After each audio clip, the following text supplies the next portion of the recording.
예, 저는 지금 현재 이제 이베스트 투자증권에서 지금 사실 입사한 지 되게 오래됐는데 한 10년 이상 이제 고객분들하고 좀 소통을 하고 있습니다. 그러니까 뭐 소통이라는 게 뭐 별다른 게 있는 건 아니고, 그다음에 이제 장중에 뭐 온라인 상으로라든가 전화상으로 상담도 많이 해드리고 또 영업도 하고 있고, 또 요즘에 어쩌다 제가 갑자기 유튜브가 돼가지고 여기저기 뭐 유튜브 출연 좀 많이 하면서 그러니까 이제 유튜브 출연하게 되니까 또 이제 저희 고객분들뿐만 아니라 또 워낙 또 많은 분들 뵐 수 있게 돼서 좀 즐겁게 일하고 있습니다.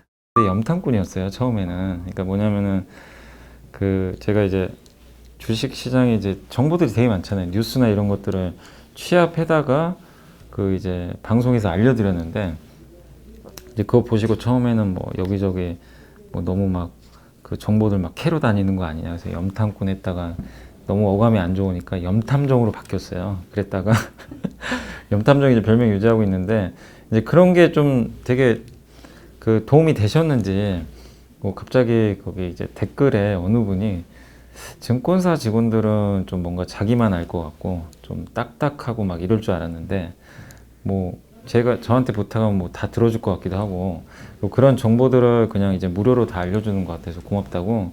그래서 그때 한 분이 이제 연불리라고 갑자기 불렸는데, 이제 그때부터 이제 그게 그냥 갑자기 뭐 연불리 돼가지고 시작이 됐습니다. 예. 언제죠? 저 이제 IMF 끝나고 옛날에 제가 이제 군대 갔다가, 군대를 제가 2000년에 제대를 했어요. 2000년에 대학교 이제 복학을 하기 전인데 갔다 왔는데 저희 아버지가 주식을 하고 계시더라고요. 갑자기 안 하시던. 그래서 이게 뭔가 하고 저도 처음에 몰랐죠, 전혀 뭐. 근데 뭐 사고 뭐 매수 매도 이렇게 알려주시더라고요. 그래서 근데 제가 그냥 직접 한번 해봤는데 진짜 몇 분 안 있었는데 수익이 난 거예요. 이제 그때 막 HTS가 처음 막 도입됐던 시기예요. 집에서 컴퓨터로. 이렇게 세상에 돈 먹기가 쉬운 그런 게 있었나? 그래서 이제 뭐 모르고 하다가 사실 다 까먹었죠.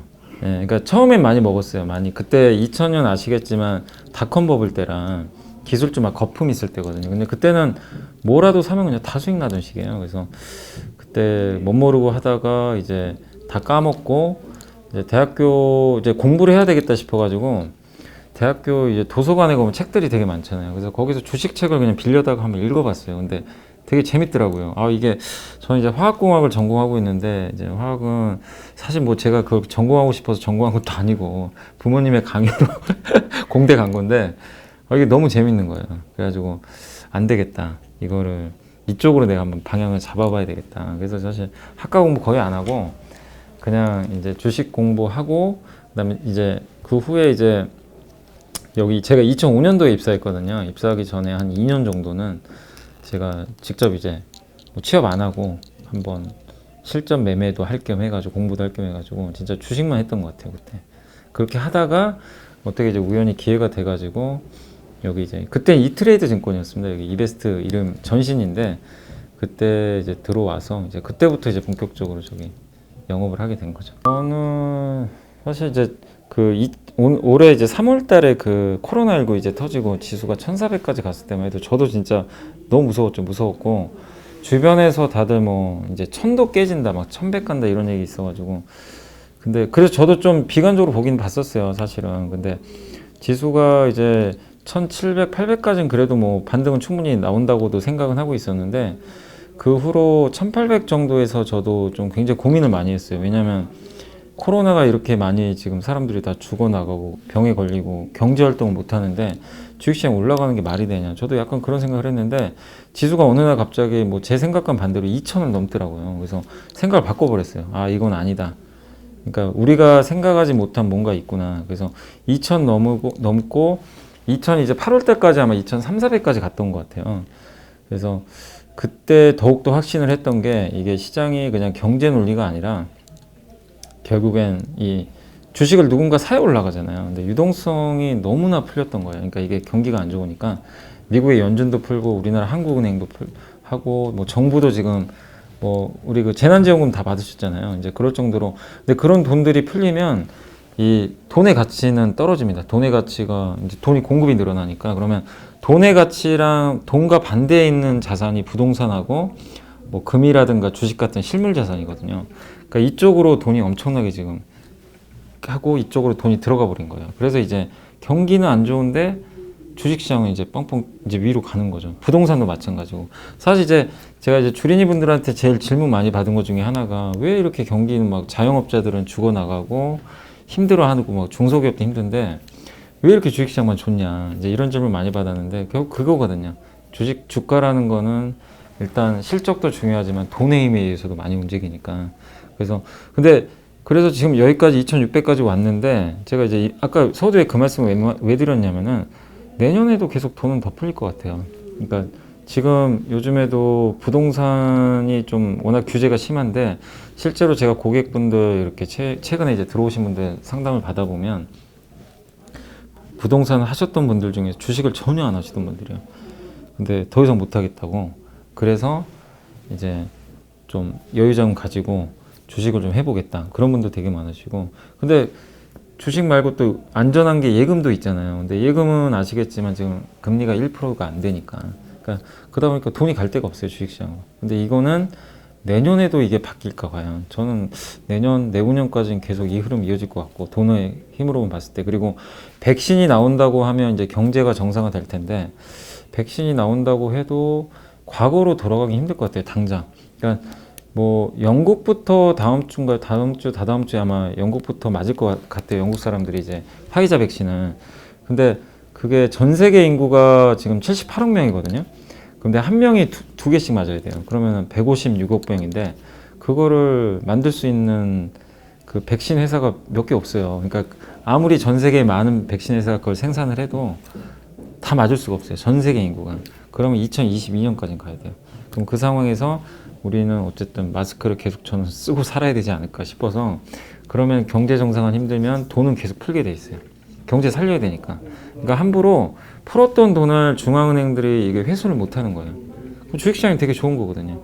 그러니까 내년엔 기업 실적도 약간 뭐 정상화 되는데 거기다 유동성까지 같이 부풀리니까 그래서 저는 개인적으로 계속 시장을 뭐 올해도 좋게 봤었지만 내년 상반기까지는 좀 무리 없이 계속 좀 좋은 장세 이어지지 않을까 일단 이렇게 보고 있는 뭐 일각에서는 뭐 3천 얘기도 나오잖아요. 근데 뭐 3천 간다가 중요한 것 같지는 않고 저도 언젠가 바뀔지도 몰라요. 갑자기 약세론자가 될 수도 있지만 제가 말씀드린 그 두 가지 조합 있잖아요. 내년 실적 개선과 그 다음에 유동성 이게 두 가지 축이 꺾이지 않는다면 저는 뭐 3,000이든 3,500이든 계속 갈 수 있다 보거든요. 그래서 투자하신 분들 참고하실 거는 그런 포인트들이 내년에 어떻게 바뀌는지 아니면 유지되는지 거기에 초점을 맞추시고 보시면 좋을 것 같습니다. 일단 이제 아까도 말씀드렸지만 첫째 이제 돈 굴릴 데가 없다. 재테크를 해야 되는데 근데 주식밖에 지금 없는 것 같고 근데 제일 힘들어하시는 게 주식을 처음 하시는 분들은 주식이 어렵잖아요. 종목이 너무 많고 그리고 이 부동산하고 다른 게 부동산은 이제 자기 집이잖아요. 집 그 한 채 그것만 조사해서 그리고 부동산의 특징은 가격 변동이 심하진 않아요. 그죠? 이렇게 안정적으로 상승은 하는데 주식 투자 처음 하신 분들이 제일 힘들어 하시는 게 오늘 사서 5% 수익이 났는데 다음날 마이너스 6%가 가 있는 거예요. 그러니까 이게 이 하루하루 변동성에 적응을 못 하시더라고요. 그걸 되게 힘들어 하시는데 그게 이제 주식의 속성인데 그래서 그런 부분들에 대한 아직 훈련도 안 돼 계시고 그 다음에 종목이 너무 많고 거기서 내가 뭐 이게 좋은 기업인지 나쁜 기업인지 그리고 갑자기 이제 사실 그 11월 30일 월요일 날 종합주가 지수가 이제 코스피가 2600 넘어서 엄청나게 달리다가 11월 30일 날 갑자기 폭락을 했잖아요. 월요일 날. 그날 근데 처음 주식 하시는 분들은 이게 왜 빠지는지 이제 이해를 못 하는 거죠. 그러니까 많이 하신 분들은 알죠. 왜냐 MSCI라고 지수 이제 이 리밸런싱이라고 하는데 인도 시장이 좀 편입이 되고 좀 늘어나고 우리나라에서 돈을 좀 빼는 건데 약간 이제 그러면서 한국에서 외국인이 좀 나가는 거거든요. 그러니까 사실 그런 것도 공부하시면 어려운 게 아닌데 처음 하시는 분들은 이제 그런 걸 전혀 모르니까 이게 빠져서 우리나라에 뭔가 문제가 생긴 건지 그러니까 거기에 대해서 다들 이제 처음 하신 분들은 너무 어려워하시더라고요. 근데 그걸 너무 어려워하실 필요는 없는 게 그런 훈련이 안 돼 있는 게 당연해요. 근데 이제 요즘에 뭐 바른경제TV도 마찬가지고 지금 좋은 유튜브 방송들이 워낙 많잖아요. 거기서 정보들 다 알려주고 무엇보다 좋은 게 다 무료예요. 그러니까 옛날에 사실 그거 하려면 그러니까 제가 만약에 강의를 하잖아요. 예전에는 다 뭐 돈을 내고 보시든지 그랬어야 되는데 요즘에는 다 유튜브에서 뭐 저도 다 무료로 그런 정보들을 알려드리기도 하지만 모든 뭐 진짜 재무제표부터 해서 뭐 차트, 뭐 시황 이런 것들을 다 무료로 알려줍니다. 그래서 그런 것도 공부하기가 너무나 좋기 때문에 처음 하시기 전에 뭐 이게 주식 누가 사라고 해서 사지 마시고 일정 부분 좀 공부를 먼저 하신 다음에 그리고 해도 늦진 전혀 않거든요. 그래서 어차피 주식 저는 평생 해야 된다고 생각하거든요. 평생 할 거면 뭐 지금 급할 것 같진 않아요. 그래서 천천히 저는 투자하시면서 배우면서 하셔도 늦지 않는다고 보고 있기 때문에 그래서 좀 당부드리고 싶은 거는 너무 두려워하지 마시고 공부하시면서 조급해하지 마시고 그렇게만 좀 하시면 충분히 뭐 성공할 수 있다고 생각합니다.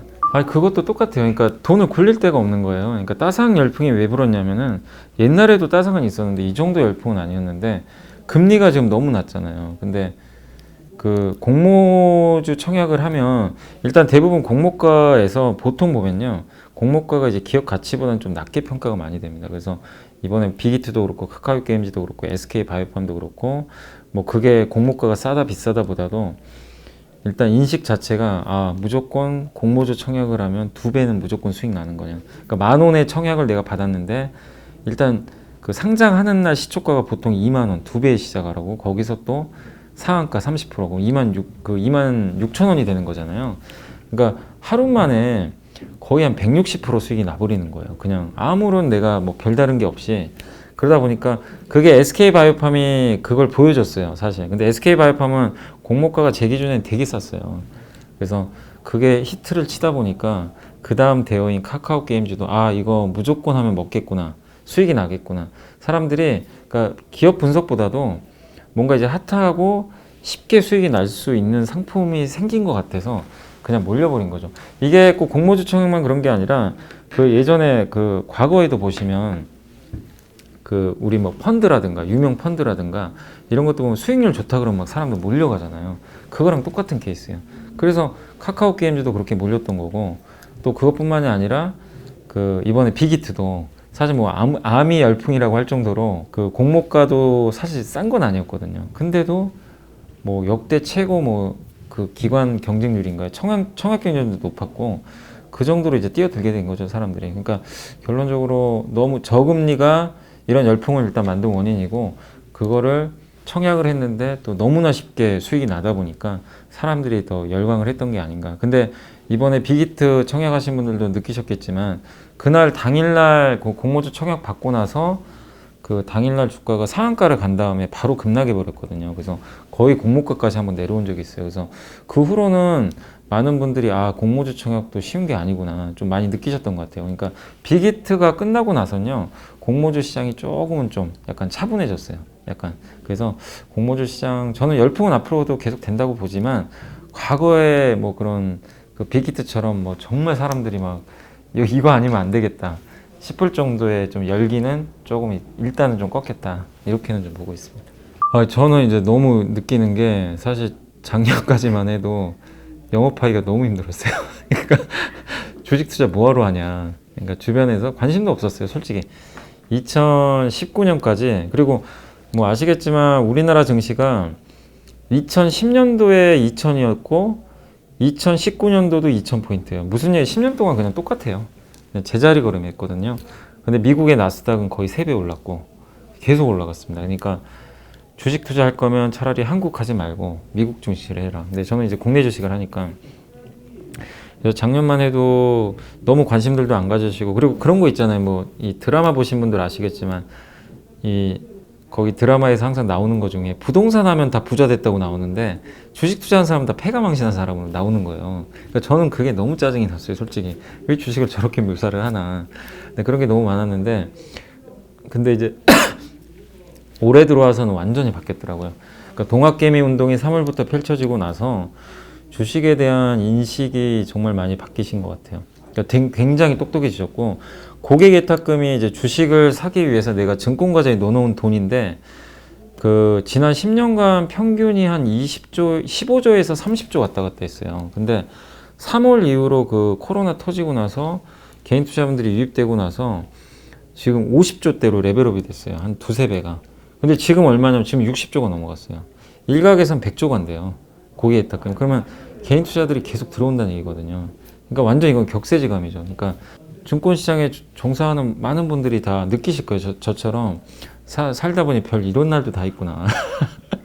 역시 오래 하고 볼 일이다. 근데 어쨌든 이 분위기가 뭐 저는 내년, 내후년까지 앞으로 계속 이어질 것 같고, 사실 미국처럼 미국은 주식 투자라는 문화가 정착이 돼 있어요. 사실 이게 도박이 아니라 투자라는 인식이 강한데, 저는 어쨌든 올해를 분기점으로 해서 한국에서도 뭔가 주식 투자가 도박이 아니라 뭔가 하나의 투자 문화로 좀 정립되고 있는 것 같아서 개인적으로 좀 기분도 좋고, 또 저희 회사도 마찬가지지만 대부분의 증권사들이 실적이 되게 좋아요. 근데 그 밑바탕에는 또 많은 개인 투자분들이 시장에 들어오셨기 때문에 저희의 또 이런 수익들이 난 거라고 생각하고 있기 때문에 증권사도 어쨌든 좋아졌고, 개인 투자자분들도 지금 그래도 어쨌든 올해 시장이 좋았잖아요.